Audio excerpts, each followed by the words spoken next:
between us and them. So avoid sensationalization of or exploitation when covering sensitive stories. Most of us are very much sensational in terms of the information or the coverages that we do. And this is not part of our role as journalists. We should avoid them. Verify facts through credible sources and data. This is the reason why misinformation is everywhere. Most of us are overwhelmed with the fact that once information is there, I want to be the first person. Mama Buganeka, the first person to give this particular information. Oh, who gave this information? Oh, it was isolated. Momoja information. And somebody will, oh, it's isolated. Man isolated. The man get point. Man the information. But after that, how about the impact of that particular information when the information becomes wrong? So even if somebody gives you that an information, who is that person? What capacity does the person have to give you this particular information in question? In terms of when we talk about infertility, you don't go to any Tom, Dick, and Harry to give you information about infertility cases in the Gambia.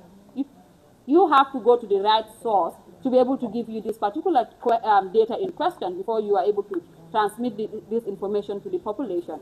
Then if you don't do that, it becomes a problem. That is where the aspect of integrity comes into play. Sometimes, most of the times, when you mention certain media houses or individuals in the country, when you talk about them, people will say, oh, forget about this person, doesn't say the truth. Oh, this media house is not credible. Because why? They are bent on giving information that are false. They get information from people, but they never verify those information. And we know most of our colleagues do that. And that is not part of our role as journalists. So we create problems for the people that consume our information on a daily basis. Respect the dignity and privacy of individuals featured in reports.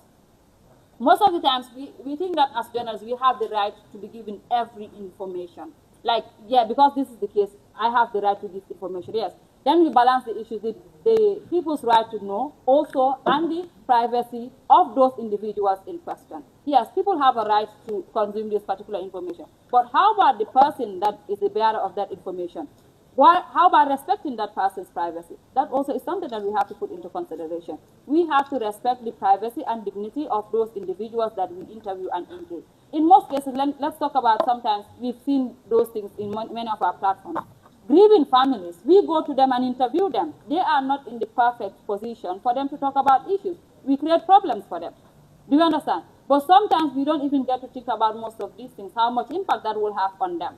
But for us, sometimes we are just bent on getting information from those people. But whether it's the right time and the right place for us to get those information from them becomes a question. We don't. We have to be able to respect the dignity and also the privacy of people, especially when they say that they can't give information at a particular instance. We need to respect those instances as well. So creativity in media communication. Creative storytelling helps make complex health and social topics very relatable. Like somebody was telling, we know the society that we live in. You should be able to understand and know your audience. So once you are able to understand and know your audience, you can write your story in the best way that will be able to suit your audiences in order for them to consume. But not only consume, but put themselves in the stories that you've actually sent out to them. So it has to do with creativity. Like everybody can cook one particular meal here. Let's say, for example, we can all cook jollof rice. Taking back to the case of jollof rice between Nigeria, Ghana, and Gambia, and when Gambia eventually won the jollof rice. But now looking at all of these countries will cook what we say jollof rice, right? It's all jollof rice. But then again, which jollof rice is the best? Gambia became having to win. Why did Gambia's jollof rice won ahead of Ghana and Nigeria? Do you understand? So what is in the ingredient, what made it much more palatable to the consumers or the judges so that they appreciated and said that Gambia won instead of Ghana and Nigeria when they all cooked jollof rice? You get that? Do you understand where I'm getting to? Yeah. So how do we coin our stories in a way that it becomes something fitted, much more creative for public consumption? When people talk about FGM, looking at it in the perspective of FGM becoming a harmful traditional practice, but also looking at the part how it affects the health and well-being of the woman, then that is where we sit. We are the one that actually sets the agenda for discussion. But let's take back to when we started talking about issues of FGM in the country. The discussion, everything about the discussion on FGM centered on FGM being a traditional issue, FGM being a religious issue. How about us being able to center the discussion on FGM being a harmful traditional practice that is affecting the life and well-being of those individuals and the children that is done to. Have we talked about those things? Let's just discuss as colleagues. How much of reports have we seen that centered mostly on the harmfulness of FGM and how it affected the life of infant children and how it has been able to kill them? The reports were very minimal. So it is us that will be able to put it at the center of focus so that people are able to discuss about it. If we don't, then it becomes difficult for it to be a public discourse. So media also helps challenge stigmas, myths, and misconceptions about social and health issues. The doctor here mentioned the issue of infertility. Most of the times when you go to our homes, we talk about issues of infertility. In most cases, the woman is blamed. So hardly do we look at the aspect in which where the man becomes a problem in terms of when a woman can't conceive a child. Most of the time, the woman is the one that is blamed. What can we do in terms of us being able to create an understanding about the lack of a child in the household, that the problem can either be from the female or either can be from a male? And it's not like it's the woman that refuses to give a child, but then it is a health issue.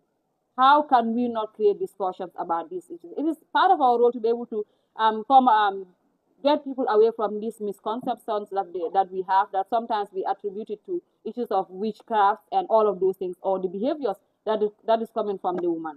So these are things that we talk about in terms of what role we play as far as these issues are concerned. Our also role is also effective storytelling can humanize statistics and encourage empathy.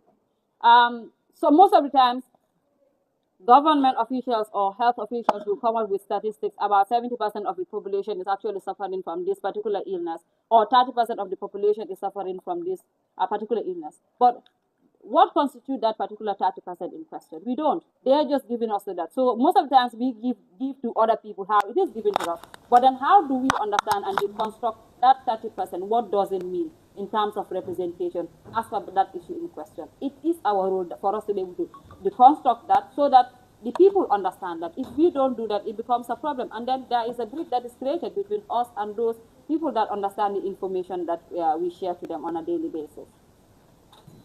Okay, so the role of honesty, when I say honesty in this case, we are talking about accuracy in media coverage.